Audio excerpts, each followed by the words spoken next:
G'day, my name's Scott Button. Today I want to bring a word of encouragement about how you can get better instead of bitter.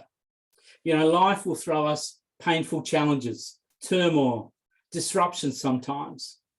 And as I've watched other people encounter those seasons in their life over the years, I've seen some people get better and some people facing the same thing end up bitter. I've seen some people get stronger and I've seen other people get crushed by the same thing. And so I've often asked myself, what's the difference? Why do some get better and some get bitter when the same thing happens to them? And I've come to this conclusion. It all comes down to the foundation they have laid in their life. You know, if you build a weak foundation in your life, then when the storms of life come, it's easy for things to crumble and be crushed, and you end up in a wreck. But if you build a strong foundation, just like building a strong foundation for a house or a building, no matter what comes your way, no matter what storms come your way, you're able to remain standing. And not only that, what I've seen is those people who have this firm, good foundation in their life, not only remain standing strong, but they have a perspective that enables them to see beyond the moment of the storm, the moment of pain that they're experiencing. You know, there was a guy called Paul, lived a long time ago, person just like us in many ways. And in his life, he experienced enough pain and turmoil and storms to last 10 lifetimes. And yet he wrote these words as he looked back over his life, as he'd learned from life's experiences. And this is what he wrote. Let me read it to you.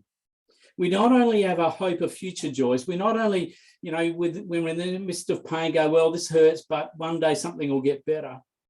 He goes on and says, but we can be full of joy here and now, even in our trials and troubles. In the midst of it, we can still experience good things.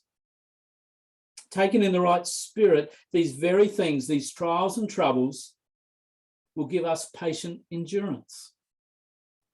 This in turn will develop a mature character. And a character of this sort produces a steadier hope, a hope that will never disappoint us. So how could Paul, who had been tortured, falsely imprisoned, left for dead after a severe beating, nearly starved, he'd been robbed, left naked and without food, he'd been shipwrecked more than once, and in one of the times it was literally a miracle that he survived. How can he write those words? Well, Paul had laid this strong, firm foundation in his life. So what was Paul's foundation? Well, it was a relationship with Jesus as the leader of his life, as his savior, his helper, his provider, his guide, his protector. You see, Paul had learned that as he trusted Jesus, Jesus would stand by him no matter what he was facing, in every moment of every day, whether it was a great day or the worst of days. But not only that, Paul learned that Jesus would not only stand with him as some kind of passive observer, Jesus would actively engage with him and help him find a way through. And so as Paul looks back, he sees how Jesus saw him through those tough times. But not only that Jesus just kind of saw him through to the end, just hanging on by the skin of his teeth, but he was actually stronger and better. He had more hope, more faith, more ability to love and care for people at the end of those times because he'd kept trusting Jesus than when he started. Now, as I said, Paul was a guy just like us. But because he put his trust in Jesus, he built this firm foundation in his life that meant he could remain standing when others were crushed. He actually got better because of those experiences. And he came out the other side with even a greater hope and a stronger faith. And as I said, he still could see the best in people and continue to serve others in love. And we can experience the same thing. Like Paul, we're all going to experience tough times in life, but if we enter into that relationship with Jesus, he's going to stand by us day by day in every moment. He's going to help us find a way through when we see no way through. And he's actually going to grow and develop us through those tough times.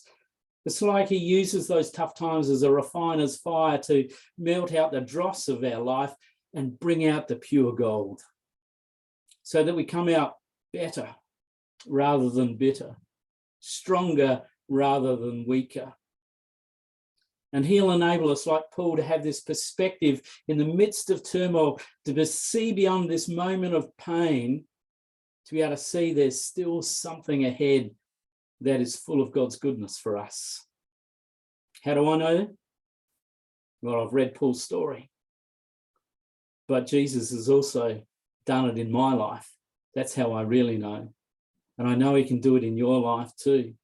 He can help you get better rather than become bitter. If this has been encouraging to you in some way, why not like us, follow us? That helps others find us, but also share this post with someone who needs some hope today.